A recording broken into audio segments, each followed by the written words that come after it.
budaya yang masuk ke arah ilmu banyak. Umpamanya budaya nih. Umpamanya budaya ada pengantin. Umpama, ini mohon maaf loh ya. Ini tapi saya cerita, ini kan yang saya ceritakan adalah syariat. Budaya umpamanya nginjak telur nanti ini keluarganya bisa begini-begini. Diyakini itu bisa seperti itu menjadi musyrik. Kalau sebatas budaya saja oke. Boleh Tapi menginjak ketika telur, keyakinan dimunculkan. akan terjadi sesuatu, iya, itu baru musyrik. Ya. Ya, begitupun dengan maaf.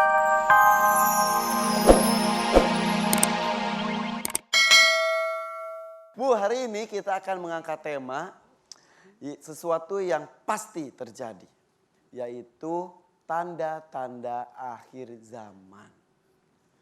Serem, takut, tapi pasti akan terjadi.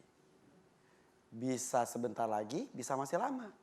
Tapi yang jelas dulu, ketika zaman Nabi Muhammad SAW, itu dianggap kalau satu harian ini adalah usia dunia, zaman Nabi itu seperti sudah asar. Maghrib adalah kiamat. Zaman Nabi aja asar. Berarti kita sudah dikit lagi ke maghrib. Berarti dekat lagi ke akhir zaman. Tanda-tandanya katanya sudah banyak ya. Nah, untuk menjelaskan tanda-tandanya itu apa saja, Ustadz Danu yang akan menjelaskan. Silakan Ustadz. Ya. Bismillahirrahmanirrahim. Assalamualaikum warahmatullahi wabarakatuh.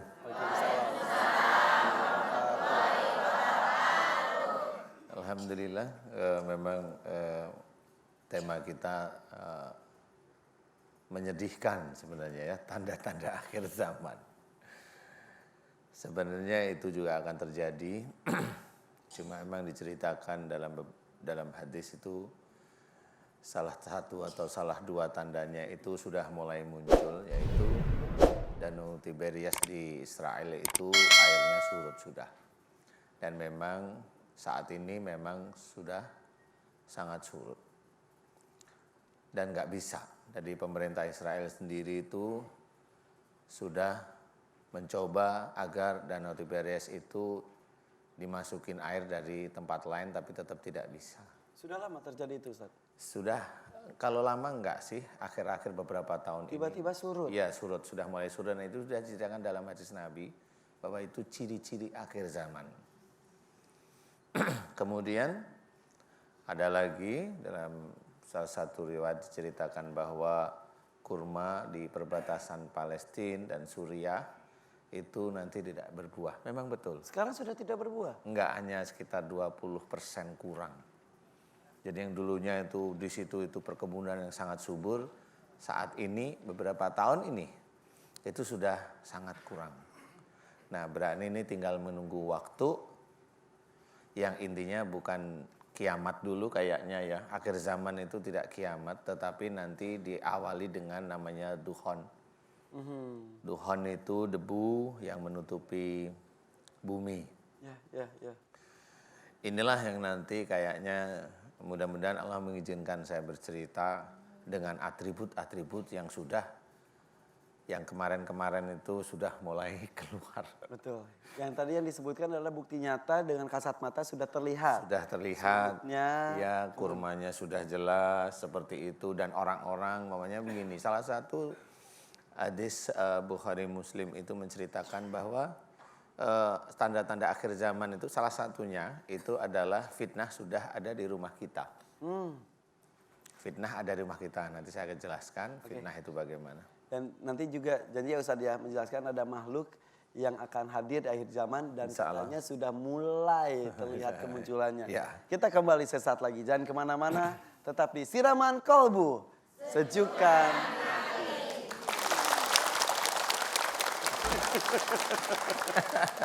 Oke, Ustaz, tanda-tanda akhir zaman, kembali lagi kita serius lagi ya.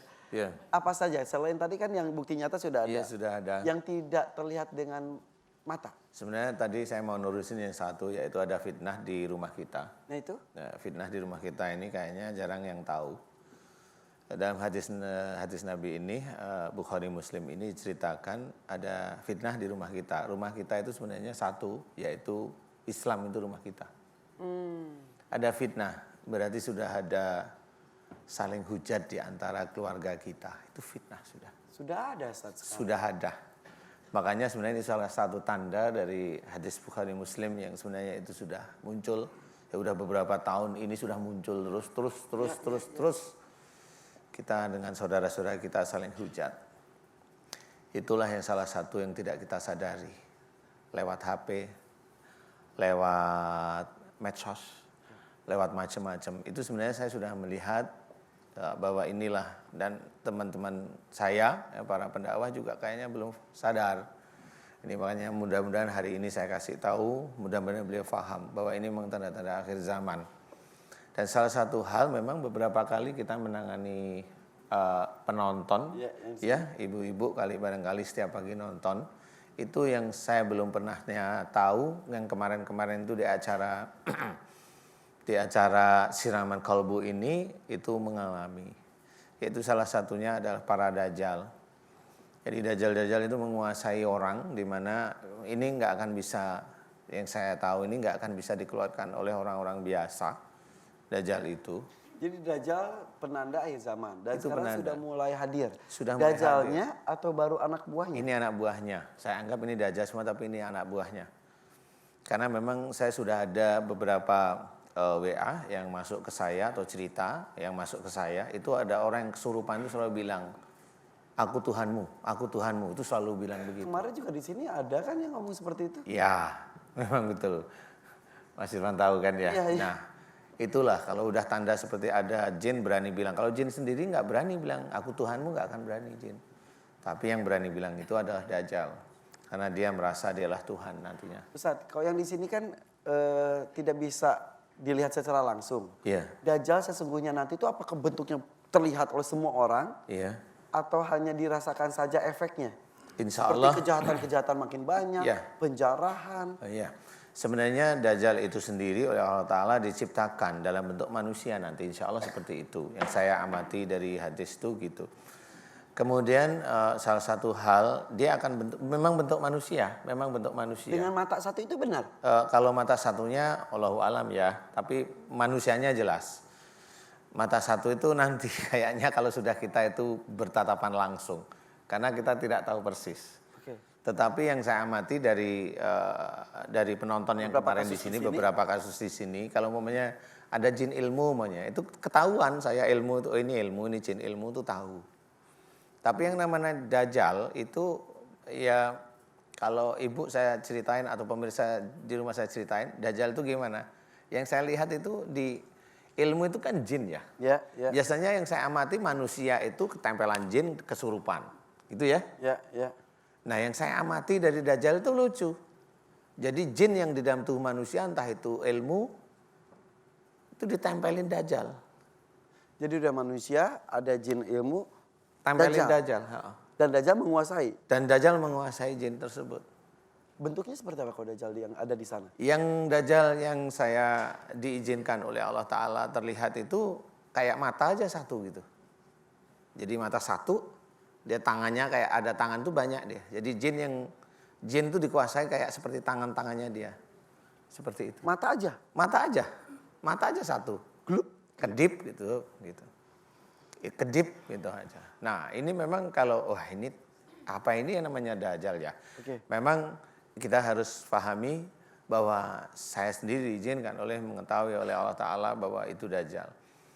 Memang itu muncul karena 4 sifat manusia. Sifat manusia ini yang harus kita ketahui. Siapa tahu kita di antara masuk yang satu ini. Yang pertama adalah syirik. Syirik itu menuhankan sesuatu, menuhankan patung, menyembah patung maksudnya itu tidak boleh ya. Menuhankan sesuatu, Selain menuhankan Allah. selain Allah. Menuhankan apa? Menuhankan uang, itu juga sama, itu sudah masuk dia. Kemudian musyrik. Ya, musyrik itu meminta pertolongan di luar Allah. Ya, ya. Jadi meminta pertolongan pada jin sama. Yang berilmu meminta pertolongan pada jin. Itu sama. Itu tidak boleh. Itu musyrik. Di luar itu banyak. Budaya yang masuk ke arah ilmu banyak. Umpamanya budaya ada penganten. Ini mohon maaf loh ya. Ini tapi saya cerita, ini kan yang saya ceritakan adalah syariat. Budaya umpamanya nginjak telur nanti ini keluarganya bisa begini-begini. Diyakini itu bisa seperti itu menjadi musyrik. Kalau sebatas budaya saja, oke. Boleh Tapi menginjak ketika telur, keyakinan dimunculkan. akan terjadi sesuatu, Iya, itu baru musyrik ya. Ya, begitupun dengan maaf 7 harian, 40 harian. Ya, kalau itu dianggap budaya biasa nggak apa-apa, tapi kalau sudah diyakini itu sudah musyrik. Itu kita Kalau harus baca yasinan setiap malam Jumat, itu juga. sebenarnya itu yang saya amati dari pembacaan-pembacaan itu memang ada yang aneh. Jadi kalau orang membaca sesuatu niatnya karena Allah, itu nggak ada terjadi sesuatu. Nggak ada yang masuk ke orang tersebut, nggak ada. Tetapi kalau sudah baca surat tertentu untuk biar rezekinya berlimpah, biar suaminya nggak selingkuh, biar begitu duniawi, itu nanti masuklah jin. Ya. Jin itu masuk sebenarnya. Karena kenapa harus Yasin, kenapa harus malam Jumat? Iya, mohon aja kepada Allah Ta'ala langsung. Surat ya Allah. apa aja dan malam apa aja. Kalau mau Silahkan baca Quran. mau. Silahkan semua surat itu bagus untuk kita. Ya. Ya. Kalau sekarang saya baca WhatsApp boleh nggak Ustaz? Oh boleh. Oh ya udah, karena WhatsApp ini ada pertanyaan dari pemirsa di rumah yang sudah dikirimkan melalui 0816 1745 3977. Kita lihat ya. Ini dia pertanyaan melalui WhatsApp yang kami terima dari Rumzanah. Nama saya Rumzanah dari Pekalongan, Jawa Tengah. Anak saya namanya Nada Salsabila, usianya 8 tahun. Sakit amandel yang kanan sudah besar dan menutup tenggorokan. Dan yang kiri juga membesar belum menutup tenggorokan. Sudah 2 bulan lambung sampai sekarang sakit. Jadi sering sakit perut. Sering mengeluhkan bahu kanan dan kiri sakit disertai demam tinggi. Jika mengaji selalu bilang pusing. Punggung dan lehernya pun berat. Mohon solusi dari Ustadz Danu. Nada anak dari Ibu Rumzanah. Usia 8 tahun. Iya, Ibu Rumzanah sebenarnya ini bermacam-macam masalah jadi satu. Kalau berbicara tentang amandel, insya Allah amandel semua anak-anak yang amandel, anaknya ibu-ibu, bapak-bapak yang amandel itu, insya Allah disebabkan karena salah satu orang tuanya atau dua-duanya sering bertengkar. Kemudian yang satu lebih galak, satu diem, tapi masih marah. Itu aja setiap hari. Nah, itu yang insya Allah akan menjadikan amandel. Jadi selain penyebab-penyebab yang kata dokter sebutkan, semua penyakit yang muncul di tubuh kita pun tergantung kelakuan kita ataupun kelakuan lingkungan kita. Anak itu keluarga. karena orang tua. Orang tuanya, insya Allah seperti itu. Kalau umpamanya dokter bilang umpamanya oh ini radang, ini infeksi, boleh memang saya terima itu. Enggak saya tolak, saya terima. Cuma penyebab kenapa itu amandel, kenapa infeksi di situ, nah itu baru saya cerita. Insya Allah karena orang tuanya sering bertengkar. Kalau itu tadi yang... Kalau yang umpamanya ngaji pusing, kemudian punggung berat, tangan sakit, itu ada ilmu. Kayaknya begini deh. Jadi karena kedua orang tuanya bertengkar ini, kayaknya kedua orang tuanya itu punya ilmu masing-masing. Jadi pada waktu yang satu ayahnya suka sama anaknya, ibunya suka, kemudian bertengkar. Sebenarnya rasa suka, ini ilmu di dalam tubuhnya itu nggak ada masalah, tapi pada waktu nanti bertengkar ilmunya di dalam ikut bertengkar di dalam, iya seperti itu. Jadi anaknya sendiri jadi korban. Nah, harusnya ilmu tersebut memang tidak ada. Ibu Rumzanah ini bisa aja harus dilepaskan ilmu tersebut dari si adik, karena bagaimanapun juga itu nanti akan bermasalah di kemudian harinya. Entah dia lebih berat lagi bisa kesurupan. Kalau sudah kesurupan itu udah nggak bisa ditanganin, masuk rumah sakit gila umpamanya. Seperti itu. Karena kalau ke dokter ya mau gimana lagi, dokter itu main obat, mohon maaf ya. Main obat aja udah nggak terlalu dipikirin, biasa udah minum obat selesai pergi. Faktor lainnya udah nggak dipikirin. Yang penting saya sudah melakukan etika kedokteran, etika pengobatan sudah selesai. Sesuai dengan yang dilihat dan yang keilmuan. Iya, secara keilmuan itu normal aja. Tetapi kalau mamanya ada di sini kan scanner saya itu kan ya itu tadi kok saya lihat ada ilmu ini diizinkan oleh Allah Ta'ala. Walaupun usianya baru 8 tahun. Iya, namanya ilmu itu bisa masuk sejak dalam kandungan bisa. Dan sadar nggak sadar ya? Itu nggak ditanam juga istilahnya. Iya, karena ilmu itu dia akan mencari sendiri. Jadi kadang-kadang orang tuanya atau kakeknya atau buyutnya itu sudah meninggal, mamanya ilmu itu akan masuk sendiri otomatis. Dan juga bisa datang salah satunya dan bacaan-bacaan yang tidak disunahkan. Salah satunya dengan bacaan-bacaan yang sebenarnya tidak disunahkan. Tidak disunahkan itu bukan tidak disunahkan, salah niat salah satunya. Iya. Salah niat. Artinya ada celah untuk masuk. Ada celah untuk masuk dia. Ya. Mudah-mudahan cepat sembuh ya. Insya Allah ya. Oke, diperbaiki dari mulai orang tuanya ya. Dari orang tuanya jelas. Oke. Dari saya bapak-bapak dulu kasihan ya. Kong sini Kong. Dari tadi, aduh. Sini. Hati-hati, alhamdulillah. Hati-hati, Kang. Yuk. Ya. Yuk. Iya. Maaf ya, harus bawa ke sini ya. Maaf lagi. Iya. Namanya siapa? Haji Engkos Kosasi. Haji Engkos Kosasi, dari mana? Asalnya di Jakarta aja. Jakarta. Wah, subuh-subuh udah hadir di sini ya. Ini ada Ustadz Danu, mau disampaikan apa? Silakan, Pak Haji Engkos. Ya. Enggak. Assalamualaikum warahmatullahi wabarakatuh. Waalaikumsalam warahmatullahi wabarakatuh. Pak Ustadz, saya datang kemari ingin bertanya kepada Pak Ustadz. Boleh. Sebentar, Haji. usia Pak Engkos berapa sih? Umurnya? 81 81. tahun. Oh, alhamdulillah. Silakan. Sekali lagi, saya akan bertanya kepada Pak Ustadz. Mohon dijawab dengan jelas supaya saya bisa mengikuti apa yang diajarkan oleh Pak Ustadz nanti. Oh iya Pak Haji, gimana Pak Haji? Saya ini kalau tidur ngigo melulu, Ustadz. Ngigo melulu. Ya, bukan mimpi, ngigo. Kalau ngigo kan suara keras tuh. Ya. Oh iya. Kalau mimpi pelan tapi terasa kita. Kalau Kata siapa suka ngigo itu? kata orang-orang Oh. rame kalau saya ngigo. Ngomong, ngoceh gitu. Ya, ngoceh berteriakan gitu. Oh, Pak Engkosnya sadar nggak pas lagi ngoceh? Wah, Mic-nya ya, Oh ya kan nggak salah, tidur, ya, iya benar. tidur. Iya. Ini kata orang gitu. Iya. Tapi enggak tiap lama. Jadi berselang sewaktu-waktu mungkin ada peristiwa, ada apa gitu di diri saya sehingga timbul gitu. Nah, yang gitu rasanya nggak enak didengar. Mohon nanti solusinya Pak Ustadz. Oke. Jadi, Pak Engkos masih ada istri nggak? ini Oh ini istrinya. Boleh berdiri Ibu. Jadi emang benar Pak Engkos itu kalau tidur suka ngigo terus. Iya, gigo. Yang diocehin itu Kadang-kadang kayak cerita gitu, ngobrol gitu. Kadang-kadang ketawa, kadang-kadang hei berantem gitu. tapi matanya merem. Matanya kadang-kadang terbuka juga gitu, kadang merem.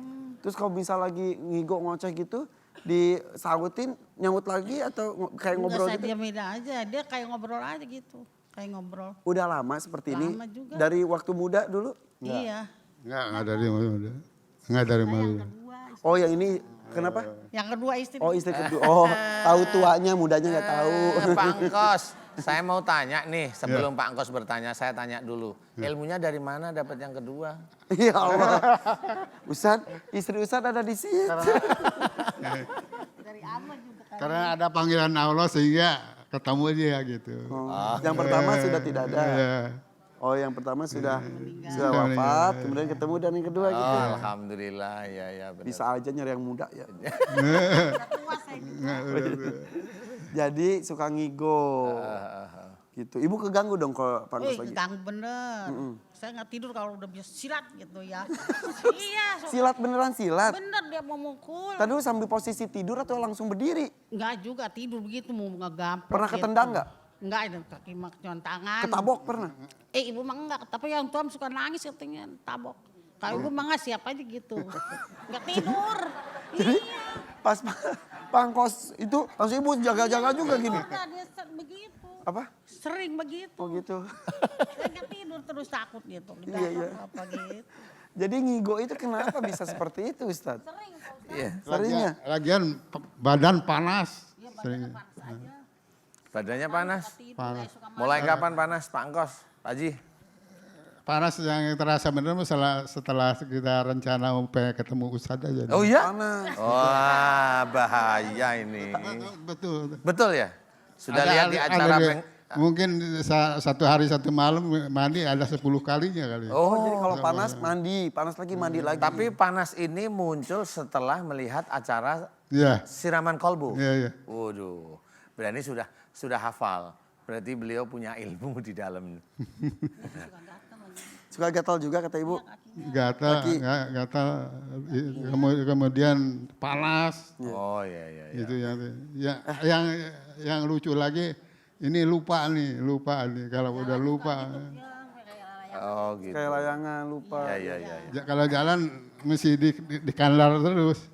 Oh, gitu. Oh iya, udah mulai pikun gitu ya? Iya. Iya. Kalau ini mah belum pikun kayaknya. Tapi udah banyak lupanya Ustaz. Lupanya. Udah banyak lupanya. Oh iya tahu. Oke. Tapi dari bicara sih insya Allah enggak. Ya. Enggak. Amin. Amin ya. Pak Haji, saya mau tanya nih, maunya Pak Haji apa? Saya Mau pengen dilepas sembuh. ilmunya nih, Iya. pengen sembuh ya. Pengen Nggak gak tahu. ngigo lagi ya, capek soalnya ya. Heeh. Iya, nanti bisa jalannya kayak kita ya Mas. Langsung. Tegap. Pak Haji memang insya Allah di dalam ini ada ilmu. Yang jelas ilmu ini kayaknya dulu ada ilmu hikmahnya. Hikmah itu kayak ilmu apa namanya. Yang ini saya bilang ini bukan saya punya loh ya. Saya bilang karena saya sering tahu aja. Jadi ilmu hikmah itu biasanya kalau maunya dulu pengen jadi ini, jadi bisa. Iya. Pengen jadi begini, jadi bisa Iya, gitu. Begitu Pak Haji? Betul. Oh ya sudah. Tenang ilmu Pak Haji. Ya begitu namanya anak Begitulah, muda anak dulu. muda siap. Kita malah ya. Ciat. Terus itu. Iyalah begitu. Kalau enggak ditiup aja siap gitu. Orang biar bisa terbang. Gitu. Oh, iya. Mudanya Aki kan masih zaman dulu banget ya. Iya. Tapi sekarang mah udah nggak diamal tuh sama saya yang gitu. Iya. Alhamdulillah. Pak Haji, mau saya lepas ilmunya biar nanti itu untuk sujud pada Allah Ta'ala lebih mudah. Amin. Amin. Mau ya? Mau. Pak Haji Engkos ngaminin doa saya ya. Ya. Mau? Kalau perlu dicatat nih. Nanti ngaminin dulu. Nanti kalau dicatat habis waktunya nanti. Iya. Pak Haji ngaminin doa saya akan berdoa ya Pak Haji ya. Pak Haji Engkos, aminin doa saya. A'udzubillahi minasyaitonirrajim. Bismillahirrahmanirrahim. Alhamdulillahirabbil alamin. Allahumma sholli ala Muhammad wa ala ali Muhammad. Kama sholaita ala Ibrahim wa ala ali Ibrahim fil alamin innaka Hamidum Majid. Asyhadu an la ilaha illallah wa asyhadu anna Muhammadur Rasulullah. Ya Allah, iyyaka na'budu wa iyyaka nasta'in. Ya Allah, aku memohon kepadamu untuk saudaraku bernama Pak Haji Engkos yang ada di hadapanku ini ya Allah. Aku memohon kepadamu bahwasanya Pak Haji Engkos sudah bertahun-tahun jika tidur senantiasa bergerak badannya, senantiasa mengigau. Dan pada waktu muda beliau punya ilmu. Ya Allah, jika ilmu-ilmu di dalam tubuh Pak Haji Engkos tersebut tidak sesuai dengan syariat Islam, tidak sesuai dengan Al-Quran sebagai petunjuk, tidak sesuai dengan sunnah Rasulullah Muhammad SAW, aku memohon kepadamu jika ilmu di dalam tubuh Pak Haji Engkos yang ada di hadapanku ini musyrik di hadapanmu ya Allah, ampuni dosa musyrik Pak Haji Engkos ya Allah, amin. Ampuni dosa musyrik Pak Haji Engkos ini ya Allah, amin. Ampuni dosa musyrik Pak Haji Engkos yang ada di hadapanku ini ya Allah, amin, amin ya rabbal alamin. Dan aku memohon kepadamu ya Allah agar seluruh ilmu-ilmu musyrik yang ada di dalam tubuh Pak Haji Engkos yang sudah menyatu dengan daging, otot, dan darah, aku mohon agar Engkau lepaskan dari dalam tubuh Haji Engkos ya Allah, agar Pak Haji Engkos bisa menjalankan syariat-Mu dengan baik dan benar, amin, amin ya rabbal alamin. Subhanallah walhamdulillah wa la ilaha illallah wallahu akbar wala haula wala quwata illa billahil aliyil azim. Subhanallah walhamdulillah wala ilaha illallah wallahu akbar wala haula wala quwata illa billahil aliyil azim. Subhanallah walhamdulillah wala ilaha illallah wallahu akbar wala haula wala quwata illa billahil aliyil azim. Ya Allah, aku mohon kepadamu agar seluruh ilmu-ilmu di dalam tubuh Pak Haji Engkos yang ada di hadapanku ini agar Engkau lepaskan dari tubuhnya ya Allah, amin, amin ya rabbal alamin. Kun fayakun. Alhamdulillahirabbil alamin. Alhamdulillah Pak ya. Alhamdulillah. Mudah-mudahan nanti cepat sehat ya Pak Haji ya. Ya alhamdulillah. Alhamdulillah. Alhamdulillah masih diberikan umur, masih ada waktu untuk bertobat. Iya, alhamdulillah. Apa yang dilakukan masih muda karena Mudah-mudahan tidak masih ada tahu. umur untuk tobat, mohon ampun ya karena tidak Ya, Pak tahu. Tikus ya. Ya. Dulu kan karena tidak tahu kalau itu tuh nggak boleh, itu tuh musyrik, dosanya besar sekali. Iya. Alhamdulillah ini masih ada waktu untuk bertobat ya. Ya alhamdulillah. Pak Tikus ya, didoakan sehat. Amin, amin, amin. Saya anterin ke belakang lagi ya. Alhamdulillah. Si Pak Jengkos. Aduh. Sini. Silakan Pak Haji.